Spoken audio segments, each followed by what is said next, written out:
1988 সাল থেকে আমি এই কাজে জড়িত।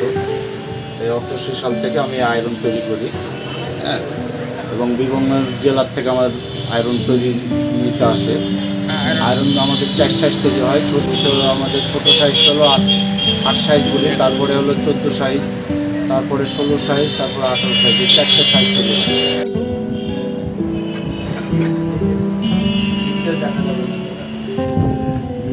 কয়েল এরিয়াটা মশলাটা কয়েল লাগিয়েছি। মোটামুটি 30 বছর যাবত এটা ব্যবহার করছেন। আপনি কেন আসছেন? আমি আসছি আসলে আমার বাসায় 7-8 বছর আগে রাজশাহীর ইস্ত্রি আছে এবং এই ইস্ত্রি গুণগত মানসম্মত ঢালাই ইস্ত্রি এবং ব্যবহার করা অনেক মজা, আর যার কারণে আবারও নতুন আর একটা নিতে আসছি।